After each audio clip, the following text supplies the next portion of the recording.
아모스서 7장 1절로 6절까지 말씀 찾으셨으면 기도하십니다. 1절 제가 먼저 있습니다. 주 여호와께서 내게 보이신 것이 이러하니라.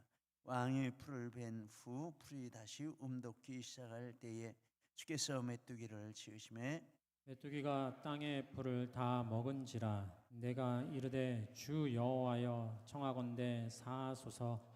야곱이 미약하오니 어떻게 서리이까 하매 여호와께서 이에 대하여 뜻을 돌이키셨으므로 이것이 이루어지지 아니하리라. 여호와께서 말씀하셨느니라. 주 여호와께서 또 내게 보이신 것이 이러하니라. 주 여호와께서 명령하여 불로 징벌하게 하시니 불이 큰 바다를 삼키고 육지까지 먹으려 하는지라. 함께 있습니다. 이에 내가 이르되 주 여호와여 청하건대 그치소서. 야곱이 미약하오니 어떻게 서리이까 하매 주 여호와께서 이에 대하여 뜻을 돌이켜 주 여호와께서 이르시되 이것도 이루지 아니하리라 하시니라. 아멘. 할렐루야. 오늘도 우리 하나님께서 우리 가운데 함께 하시고 또 은혜 주실 줄 믿습니다. 오늘 말씀은 아모스에게 환상을 보여주시다, 이런 제목을 잡았습니다. 세 가지 환상을 하나님이 아모스에게 보여주시는 내용이 나와 있습니다. 첫째, 메뚜기 재앙의 환상을 보여주셨습니다. 1절에 왕이 풀을 벤 후 풀이 다시 움돋기 시작할 때 주께서 메뚜기를 지으셨습니다. 이 왕이라는 단어에 대한 해석은 두 가지인데, 첫째는 이스라엘 왕, 우리 생각하는 그런 인간 왕을 가리킨다, 이렇게 해석하고 있습니다. 그래서 이스라엘 왕이 가축용 풀을 베었다, 이런 뜻이 되겠습니다. 두 번째는 하나님을 가리킨다, 이렇게 해석하는 입장이 있습니다. 하나님께서 이스라엘에 대한 징벌로 풀을 말리셨다라는 뜻으로 왕이 풀을 베었다라는 뜻을 이렇게 해석을 하는 입장이 있습니다. 절대적으로 어느 것이다라고 말하기는 어렵고 둘 다 은혜가 있고 의미가 있다, 이렇게 보겠습니다. 왕이 풀을 벤 후 풀이 다시 움돋기 시작했고, 이스라엘 왕이라고 본다면 이제 다시 이렇게 풀이 돋아나는 그런 것을 상상할 수 있고, 왕이 하나님이시라면 하나님께서 이스라엘에 대한 징벌로 풀을 말리신 후에 다시 풀이 돋아나게 이렇게 은혜를 베푸셨다라는 뜻으로 볼 수 있습니다. 그런데 이렇게 풀이 돋기 시작하는 때에 하나님이 다시 메뚜기를 지으시고, 이제 그 메뚜기 환상을 이렇게 아모스 선지자에게 보여주시는 일을 하셨습니다. 그런데 메뚜기가 풀을 다 먹었습니다. 2절 말씀, 그래서 하나님께서 메뚜기를 통해서 이렇게 재앙을 내리시는 두 번째 움돋는 이 모든 풀을 다 갉아먹게 하는 이런 재앙을 가리키고 있습니다. 이스라엘 왕이 풀을 벤 것이라면 메뚜기의 재앙은 첫 번째 징계가 되는 것이고, 하나님이시라면 두 번째 징계가 된다라고 보겠습니다. 이것이든 저것이든 지금 메뚜기 재앙을 통해서 하나님이 아모스 선지자에게 보여주시는 것은 이스라엘에게 재앙을 내리시겠다, 이런 뜻으로 이 메뚜기 재앙을 보여주시는 것이 되겠습니다. 이때 아모스가 하나님 앞에 기도하는 내용이 2절에 나옵니다. 내가 이르되 주 여호와여 청하건대 사하소서. 야곱이 미약하오니 어떻게 서리이까, 이렇게 기도하고, 근데 아모스를 보면 아모스가 백성들에게는 무서운 심판을 이렇게 선포했습니다. 2장 13절 14절에 보면 보라, 곡식단을 가득히 실은 수레가 흙을 누름같이 내가 너희를 누르니 빨리 다른 박질을 하는 자도 도망할 수 없으며 강한 자도 자기 힘을 낼 수 없으며 용사도 자기 목숨을 구할 수 없으며 라고 이렇게 했습니다. 옛날에 이렇게 청년 때 저도 농사를 짓고 이렇게 마차도 끌어보고 이런 니아까도 끌어보고 이렇게 했는데 집 많이 실어가지고 이렇게 확 돌릴 때는 이 소도 무릎을 꿇고 꼼짝을 못합니다. 이게 니아까 같은 거 그 안에 이렇게 잘못 들어있으면 압사당하는 이런 일도 있습니다. 이게 어마어마한 이런 중압감입니다. 근데 이스라엘 백성에게 이렇게 수레가 짐을 가득 지는 수레가 흙을 누르는 것처럼 이렇게 이스라엘을 누른다. 완전하게 멸절을 시킨다. 이런 예언을 하는 것이고 아무도 도망할 수 없다라고 말하고 6장 8절 9절에 보면 이 성읍과 거기 가득한 것을 원수에게 넘기시리라 하셨느니라. 한 집에 10사람이 남다 해도 다 죽을 것이라. 완전하게 이스라엘 백성이 죽는다. 이런 선포를 했습니다. 백성 앞에서는 너무나도 철저하고 완벽하게 그리고 무섭게 하나님의 이런 재앙을 선포하는 이런 일을 했습니다. 그런데 하나님 앞에서는 반대로 이스라엘 편에 서서 이스라엘을 사해 주시라고, 이스라엘이 이렇게 미약한데 하나님이 그런 벌을 내리시면 어떻게 이스라엘이 존재할 수 있겠냐, 이런 또 탄원을 하는 것을 보게 됩니다. 근데 성경에 보면 이 하나님의 사람들의 마음이 다 그러했다, 태도가 그러했다라는 것을 보게 됩니다. 모세도 그렇게 했습니다.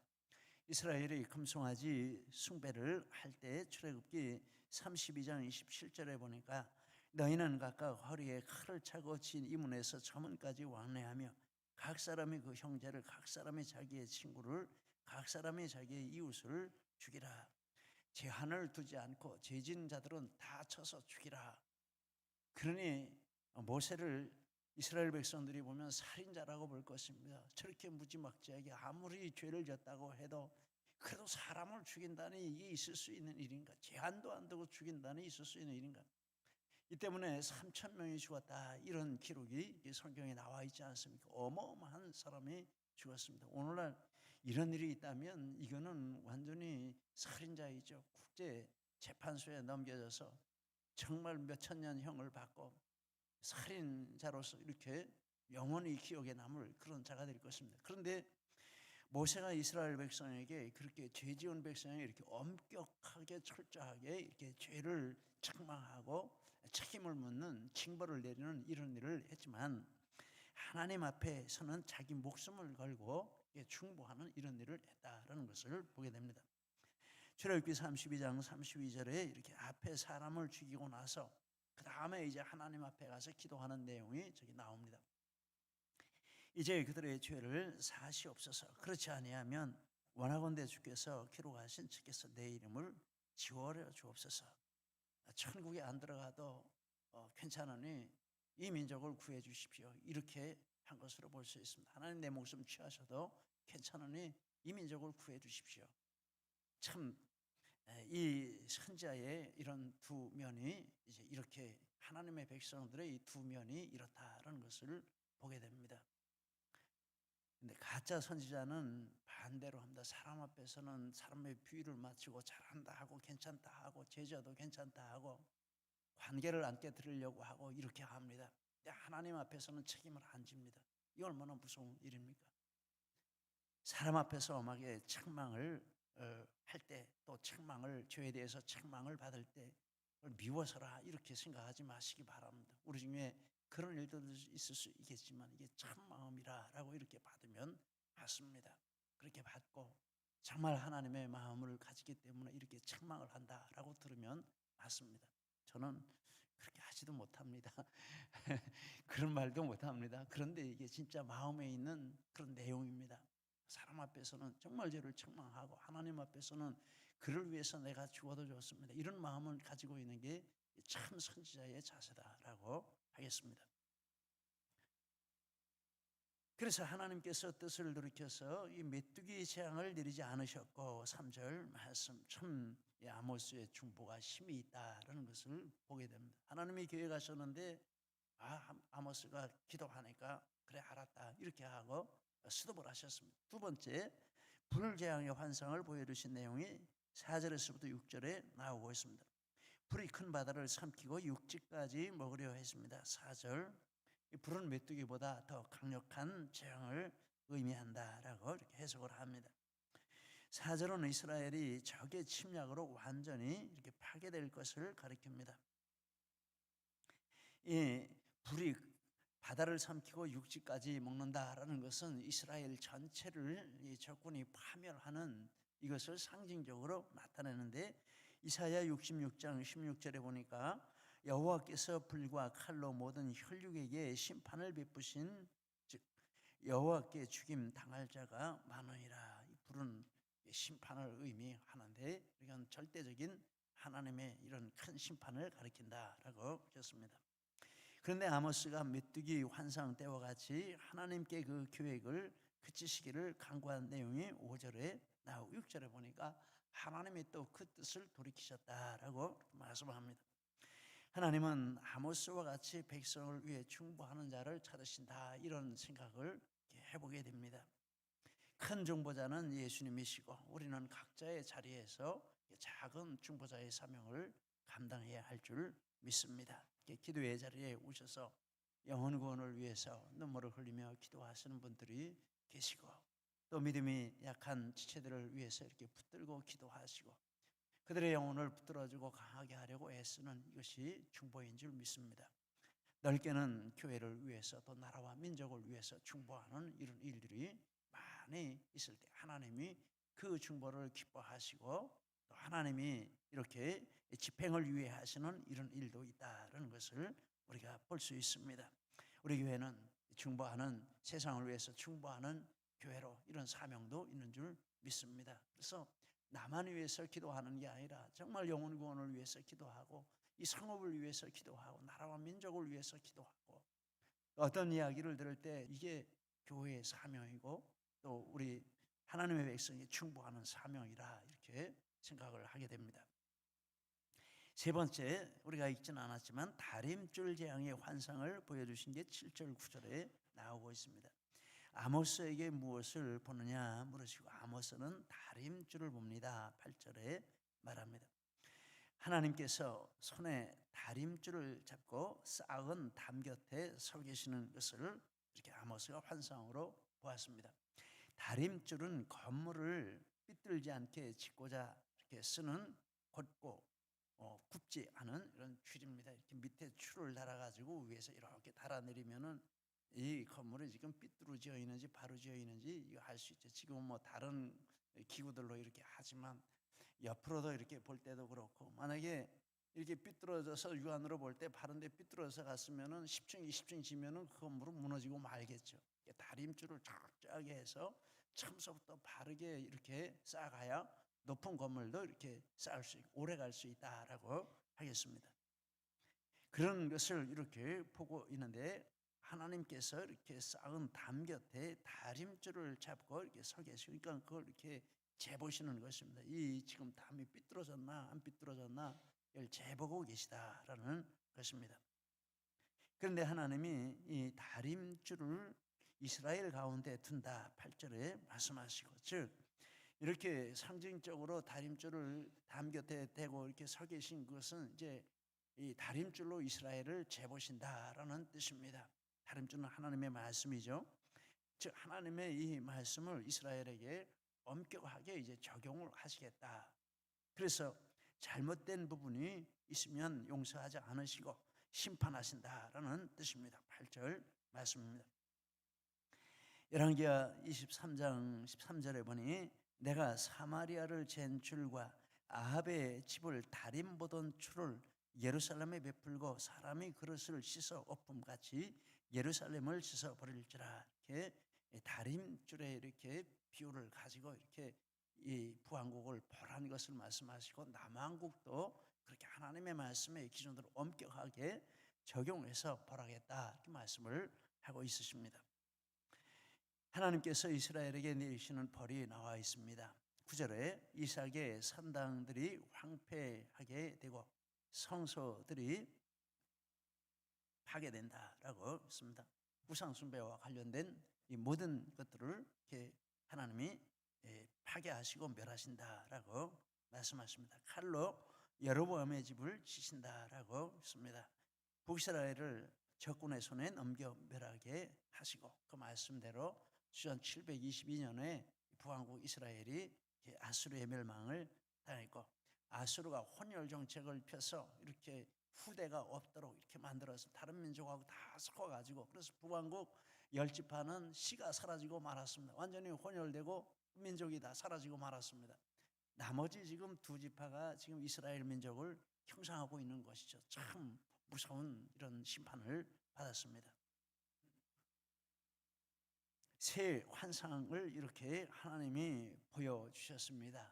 이 새 환상의 교훈을 이렇게 적용을 살펴보면 앞에 두 환상은 아모스의 간구를 들으시고 하나님이 환상을 통해서 보여주신 징계를 내리지 않으셨다라는 것을 보게 됩니다. 그러나 마지막 환상은 그대로 실천하시겠다라는 의지를 이렇게 표현하시고 아모스가 중보한 내용도 나오지 않고 하나님이 거두겠다라는 말씀도 나오지 않습니다. 그래서 세 번째 환상은 첫 번째, 두 번째 환상은 하나님이 이렇게 집행을 유예하시는 이런 은혜를 베푸시는 것을 보여주고, 그리고 그 집행을 유예하시는 것이 하나님의 백성들의 이런 중보 기도와 긴밀하게 관련이 되어 있다라는 교훈을 주시고, 마지막에 이 환상은 하나님이 집행을 유예하시고 인내하시지만 그러나 그 유예하는 것과 인내하시는 것도 하나님이 정하신 때까지 한다. 정하신 때가 있고 그때를 넘기지는 않는다. 이런 뜻으로 볼 수 있습니다. 하나님이 죄에 대해서 인내하시지만 정하신 때가 있고 때가 차면 반드시 그 죄에 대한 대가를 지불하게 하시고 책임을 물으신다라는 뜻입니다. 역사 가운데서도 현실 가운데서도 하나님이 심판을 하시는 것이 있겠습니다. 그렇지만 역사 가운데서는 그 심판이 다 안 나타날 수도 있지만 재림 때는 절대 심판하신다 이렇게 말씀을 하십니다. 요한계시록 20장 13절 14절에 내가 보니 죽은 자들이 큰 자나 작은 자나 그 보좌 앞에 서 있는데 바다가 그 가운데에서 죽은 자들을 내주고 사망과 음부도 그 가운데서 죽은 자들을 내주매 각 사람이 자기의 행위대로 심판을 받고, 그때는 중보도 필요가 없습니다. 그때는 그거 다 끝난 때입니다. 이제 그때까지 죄가 있는 사람은 그 죄 가지고 하나님 앞에 심판을 받아야 합니다. 각 사람이 심판을 받습니다. 이거는 유예도 없고 이거는 빼는 것도 없고 있는 그대로 하나님이 말씀하신 대로 다림줄을 대서 삐뚤어진 것을 완전히 멸하듯이 그때는 하나님의 이 의의 말씀의 기준에 어긋난 그 모든 것들은 완전한 심판, 절대 심판을 받는다라고 하는 것입니다. 그런데 사람은 하나님의 인내가 언제 끝날지 모릅니다. 저에 대한 하나님의 인내도 있겠죠. 근데 그게 언제 끝날지 아무도 몰라요. 오늘까지 그 인내가 이어졌는데 내일 인내가 끝날지 모레 인내가 끝날지 모릅니다. 이렇게 죄를 짓고 사는데 아직까지 괜찮은데 뭘 죄인들은 그렇게 생각하지만 그처럼 무서운 말은 없습니다. 언제 하나님의 인내가 끝날지 모르는 것입니다. 징벌과 종말 심판의 이 마침표가 언제가 될지 모르는 것입니다. 우리 생명이 언제 끝날지 모르는 것입니다. 이렇게 화재 사건 나는 거 보니까 그날이 죽는 날인지 어떻게 알겠습니까? 이렇게 서 있다가 차가 들어와서 받는 거 보니까 그 순간이 그 순간인지 언제 알았겠습니까? 1초 전까지만도 모르는 거 아니겠습니까? 정말 무섭고, 저도 시청에 종종 이렇게 지나가 그런 시청역 앞에도 이렇게 지난번 동성애 집회 때도 와서 거기를 지나오고 그랬는데, 이거 정말 어디서 언제 어떻게 이 인생이 끝날지 이건 모르는구나 이런 생각을 이렇게 다시 한번 하게 됩니다. 우리 저희 딸도 그렇게 을지로 있고 거기가 직장이라서 이렇게 종종 가는데 사고 났다 이런 소식 들으니까 엄청나게 걱정이 되는 거예요. 이거 우리 딸도 거기 지나가는데 이런 생각이 드는 거예요. 남의 일이 아닌 것 같아요. 사람은 하나님의 인내가 언제 끝날지, 징벌과 종말 심판이 언제 어느 순간일지 아는 사람이 없습니다. 그런데 그것을 몰라도 되는 경우가 있습니다. 어떤 경우입니까? 예수 믿으면 몰라도 됩니다. 징벌과 심판을 피하는 길은 예수 믿어 대속받는 것 외에 다른 방법이 없고, 예수님만 믿으면 언제 어떠한 일이 일어난다고 해도 이 징벌과 심판과 상관이 없는 이런 자리에 서게 된다라고 우리는 믿습니다. 그래서 우리가 해야 할 일이 있는데, 복음을 듣는 즉시 예수 믿는 것이 징벌과 심판을 피하는 가장 분명한 길이라 성경이 이렇게 말씀을 합니다. 이건 같이 한번 읽겠습니다. 고린도후서 6장 2절 같이 읽습니다. 내가 은혜를 베풀 때에 때에 너에게 듣고 구원의 날에 너를 도왔다 하셨으니 보라 지금은 은혜 받을 만한 때요 보라 지금은 구원의 날이로다. 예. 이 복음을 듣고 바로 예수 믿는 이것이 하나님 앞에 징벌과 심판을 완전하게 피하는 그 순간이 되는 것입니다. 우리도 이렇게 복음을 들고 이렇게 항상 사는 이것이 정말 중요한 줄 믿습니다. 바로 오늘 하루를 믿음 생활 잘하는 이게 우리에게 절대적으로 중요하다라고 믿습니다. 먼 나라의 계획도 세워야 되고 먼 나라의 계획을 위해서 이런 준비도 하고 저런 준비도 해야 되지만 가장 중요한 것은 오늘 하루를 믿음으로 사는 것인 줄 믿습니다. 오늘 하루를 하나님을 기쁘시게 하고 하나님과 동행하는 그것인 줄 믿습니다. 그것이 분명하면 장래 일도 하나님이 책임져 주시는 줄 믿습니다. 할렐루야. 바로 그것입니다. 그래서 오늘이 은혜 받을 만한 때고 오늘이 구원의 날이다. 오늘을 놓치고 내일을 기대하면 안 됩니다. 그건 잘못된 것입니다. 오늘을 살리고 내일은 하나님께 맡기는 것입니다. 이게 성도의 삶의 믿음의 삶입니다. 이렇게 새 환상을 보고 이렇게 이런 내용들을 아마 이스라엘 백성들에게 이렇게 선포를 했겠죠. 그런데 이제 그 다음에 10절 이하에 보면 아마샤가 아모스를 왕에게 고발하는 이런 내용이 나오고 있습니다. 거기 보니까 아마샤는 베델의 제사장이라고 말합니다. 10절에 이 베델과 단 두 곳은 이 송아지 제단에 있는 중심지입니다. 송아지 우상 숭배하는 중심지입니다. 그런데 베델은 왕궁과 더 가깝고 사마리아와 더 가깝고 이렇게 더 중심지라 이렇게 말할 수 있습니다. 단은 저 북쪽에 지금으로 말하면 뭐 시내위주나 뭐 이렇게 되겠죠. 그러니까 아무것도 아닙니다. 베델은 이제 서울이나 평양이나 뭐 이런 가까운 이런 곳에 있는 것입니다. 거기 제사장이 이 아마샤라는 사람입니다. 송아지 우상을 섬기는 제사장이고, 그런데 이 송아지 우상을 만들 때 여로보암이 이스라엘의 초대 왕 여로보암이 어떻게 송아지 우상을 섬기는 제도를 만들었냐면 이 하나님을 섬기는 그 제도를 다 본땄어요. 아마 제사장 복장도 본따지 않았을까 싶습니다. 제단도 본따지 않았을까 싶습니다. 성전의 모습도 예루살렘 성전이 이렇게 지었으니 우리도 이렇게 신전을 짓자 본따지 않았을까 싶습니다. 그리고 또 말하기를 이게 하나님 섬기는 곳이다 이렇게 말했습니다. 다만 장소만 여기 있다 하는 것이지, 그래서 예루살렘에 가는 수고를 덜어주기 위해서 장소만 여기 있다 하는 것이지 진배 없다, 다른 게 없다, 똑같다 이렇게 선전을 해댔습니다. 얼마나 또 이렇게 정권의 이런 세력을 동원해 선전을 했겠습니까? 이게 여호와의 전과 똑같아, 다름이 없다. 다만 거기 내려가는 수고를 덜게 하는 것이다 이렇게 했으니 아마 많은 사람들이 그렇게 믿고 베델에 와서 이렇게 숭배를 했을 것이라고 생각합니다. 앞으로 이런 것들을 생각할 때 이렇게 정권 잡은 자가 이렇게 교회를 공격하면서 이런 식으로 공격할 수도 있겠다, 얼핏 이런 생각도 이렇게 들게 됩니다. 그럴 수 있지 않겠습니까? 그러니까 사람들이 송아지 우상을 숭배하면서도 송아지 우상 숭배라 이런 생각보다는 하나님을 여기서 섬기는 거다 이렇게 생각할 이런 가능성도 많다라는 것입니다.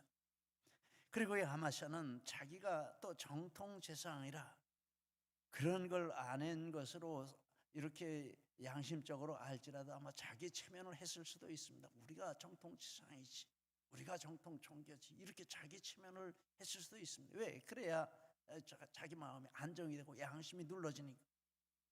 그래서 자기가 정통 신앙이고 송아지 숭배가 하나님을 섬기는 정통 신앙인데 이 정통 신앙을 아모스가 악하게 공격한다 이런 생각을 할 수 있다라는 것입니다. 가능한 추리인 줄 믿습니다. 말세에 이런 일들이 일어난다라고 이렇게 말합니다. 요한복음 16장 2절에 보니까 사람들이 너희를 출교할 뿐 아니라 때가 이르면 물은 너희를 죽이는 자가 생각하기 이것이 하나님을 섬기는 일이라 하리라. 이렇게 된다라고 합니다. 진짜 믿는 성도를 죽이는데 이게 하나님을 섬기는 일이라 이런 믿음으로 죽인다는 거예요. 하나님 믿는 믿음 때문에 죽인다라는 거예요. 이 성경에 이렇게 말하지 않습니까? 너희를 죽이는 자가 생각하기를 하나님 선비는 이리라 하리라. 이런 일들이 일어나는데 아마 이 베델의 이런 재단에서도 이런 것들이 일어난 것이다, 이렇게 볼 수 있습니다. 사단은 위장하는데 능하고 속이는데 농하다라고 이렇게 말씀합니다. 그래서 우리가 할 일은 영적 혼돈에 빠지지 않도록 바른 말씀, 바른 신앙을 가지는 힘써야 한다라고 하겠습니다. 아무튼 아마샤가 이렇게 아모스를 공격하면서 여로보암 왕에게, 이 사람은 초대 왕하고 이름이 똑같기 때문에 초대 왕은 여로보암 1세, 이 왕은 한참 후의 왕인데 여로보암 2세로 부르는 왕인데, 이 여로보암 2세 때 북왕국 이스라엘이 가장 번성한 시대였습니다. 남쪽은 우시아 왕의 시대인데 남쪽이 또 다윗 솔로몬 시대 이래로 가장 번성한 시대였습니다. 이 같은 시대에 북왕국도 가장 번성하고 남왕국도 가장 번성한 이런 시대가 되겠습니다. 그런데 이 왕에게 이렇게 이제 이 아모스를 이렇게 고소를 하는 것입니다. 고소를 하는데 뭐라고 고소를 합니까? 10절 11절에 보니까 아모스가 왕을 모반하고 여로보암은 칼에 죽고 이스라엘은 사로잡혀 간다, 이런 말을 했다. 나라를 가장 번성하게 만들고 이렇게 열국으로 이렇게 이스라엘 왕국을 두려워하게 만들었는데 아모스가 이런 말을 한다라고 하면 이거 좋아할 백성이 어디에 있습니까? 인정하고 그렇다라고 할 백성이 어디에 있습니까? 그런데 이 베델의 제사장에 이렇게 이제 왕에게 이런 보고를 이렇게 했습니다. 그리고 왕정시대의 왕에게 실명으로 대놓고 이런 말 하는 것은 내 목숨 가져가시오라는 것이죠. 뭐 살겠습니까? 못 사는 것이죠. 그래서 아모스는 하나님 말씀을 목숨을 걸고 정확하게 선포한 것이다 라고 하겠습니다. 참 이런 말씀들을 선포하는, 그냥 읽으면 졸리는 말씀 같지만 이런 상황을 생각하고 배경을 생각하면 살 떨리는 이런 내용입니다. 목숨 걸지 않고는 할 수 없는 그런 내용들이고 그것을 성경에 이렇게 기록된 것이다 라고 하겠습니다. 그러면서 아마샤가 아모스에게 하는 말이, 이스라엘 왕의 성소에 와가지고 나라의 궁궐에 있는 이 베델에 와가지고 그런 헛소리나 하지 말고 유다로 가라, 빨리 너 죽기 전에 유다로 도망가서 거기서 떡을 먹고 예언하라, 이렇게 말합니다. 유다 출신이 왜 와가지고 여기 와서 헛소리하고 떠들고 있냐, 그냥 있으면 죽을 것이다, 죽을 텐데 안 죽으려면 빨리 가라, 이런 말을 한 것입니다. 아모스가 대답하는 내용이 나오고 있습니다. 자기는 14절 15절에 자기는 선지자도 아니고 선지자의 아들도 아니고 뽕나무를 재배하고 양떼를 따르는데 하나님께서 이스라엘에게 예언하라, 이렇게 하셨고, 즉 농부이고 목자인데 하나님의 자기를 강권적으로 선지자로 부르셨고, 유다 출신이지만 이스라엘로 와서 예언하라 하셨으므로 순종을 해서 여기 와 있는 것이라. 그러면서 하나님이 주신 말씀을 가감하지 않고 그대로 생생하게 지금 전파를 하고 선포를 하고 있다라고 하는 것입니다. 학력으로 보면 학력이 없습니다. 무슨 배경으로 보면 배경도 없습니다. 무슨 인맥도 없습니다. 선지자 출신도 아니고 제사장 출신도 아니고 농부 뭐 무슨 신학 공부를 한 것도 아닙니다. 그냥 하나님이 뽑아다가 하니까 목숨 걸고 이렇게 죽으면 죽으리라 하고 이렇게 하는 것입니다. 뭐 비교해서 다른 사람과 비교해서 나을 것이 아무것도 없는 이런 사람입니다. 정말 하나님밖에는 의지할 것이 없는 사람인데, 그래서 아모스를 생각할 때 그런 찬송이 있지 않습니까? 나를 지으시니가 하나님, 나를 부르시니가 하나님, 나를 보내시니도 하나님, 나의 나 된 것은 다 하나님이니라. 나 주저함 없이 그 땅을 밟음도 나를 붙드시는 하나님의 은혜라. 그리고 아까 마지막 찬송 보니까 들으면서 이렇게 적었는데, 사람들이 이해 못하고 결과 어떠하든지 주만 따라가길 원하네. 참 아모스의 심정을 그대로 이렇게 담은 이런 가사라, 이런 생각을 해서 급히 이렇게 받아서 적었습니다. 사람들 이해 못하고 결과 어떠하든지 주만 따라가길 원하네. 이 아모스는 정말 그런 마음 자세로 이렇게 사역을 했다라고 하겠습니다. 뭐 아는 사람도 누가 있겠습니까? 뭐 선지자 학교를 나왔습니까? 뭐 제사장 가문으로 뭐 이렇게 결혼을 했습니까? 선자들끼리 모여가지고 뭘 했습니까? 아무것도 없습니다. 농사 짓던 사람이 하나님이 이렇게 떠다가 거기다 갖다 떨어뜨려 놓고 말씀 주셨는데 이것처럼 외롭고 힘들고 어려운 것이 없습니다. 어디 방향 잡을지 모르는 겁니다. 그럼에도 불구하고 이렇게 아모스가 이렇게 순종할 때 진짜 하나님의 나를 지으시고 나를 부르시고 나를 보내셨고 하나님의 나에게 말씀을 주셨기 때문에 이 말씀 전한다. 결과 어떠하든지 하나님 따라가야 돼. 이 마음 아니면 어떻게 이런 일을 할 수가 있겠냐 생각을 하게 됩니다. 우리도 다른 이유 없이 바로 이와 같이 하나님과 사람 앞에 서는 이런 마음을 가지고 또 이렇게 해야 한다라는 다짐도 이렇게 해보게 됩니다. 그러면서 아마샤에게 무서운 재앙을 선포하는데 16절, 17절에 나옵니다. 이 권력을 준 사람한테 이런 무서운 말을 한다는 건 이건 이제 사람으로 안 되는 거예요. 뭘 다른 것을 생각했다면 다른 어떤 이익을 빼앗길 것이다 이런 생각을 했다면 이거 말할 수 없는 것이죠. 그냥 진짜 하나님 믿고 하는 것이죠. 죽으면 죽으리라고 하는 것이죠. 그런 말을 16절, 17절에 보면 이렇게 나오고 있습니다. 그러면서 아마샤를 생각해 보게 됩니다. 아마샤는 베델의 지상으로 상당한 지위, 권력, 재산 이런 것을 가지고 있는 자라 이렇게 생각할 수 있습니다. 그렇지 않습니까? 이런 왕궁의 재상 이렇게 말할 수 있습니다. 왕에게 이렇게 직접 보고할 수 있는 이런 자리라면 엄청난 자리죠. 왕실 선지자, 왕실 재상 막 그 정도 될 것 같습니다. 그러니까 얼마나 상당한 지위가 있고 권력이 있고 또 이런 재력을 가진 존재다 이렇게 할 수 있습니다. 그러나 하나님을 버리고 그 대신 얻는 것이라면 아무리 좋은 것이고 아무리 강한 것이라도 그것은 유익이 되지 못한다라는 것입니다. 이 16절 17절에 그렇게 말합니다. 다 빼앗기고 다 해체되고 너도 죽는다 이렇게 말씀을 했습니다. 그러므로 우리는 결론을 얻습니다. 하나님을 섬기고 말씀에 순종하는 것만이 참 생명의 길이라. 누가 인정해 주든지 안 인정해 주든지 거기에 매일 필요도 없고 오직 아모스와 같이 하나님만 붙들고 하나님이 하라 하시는 대로 이렇게 따라가는 이것이 참 신앙이고 참 생명의 길이다라고 하겠습니다. 오늘까지 우리가 이와 같이 주님 앞에 이 길을 걸어온 줄 믿습니다. 앞으로 더욱 분명하게 이 길을 걸어가는 저와 여러분 다 되시기를 예수님 이름으로 축복합니다.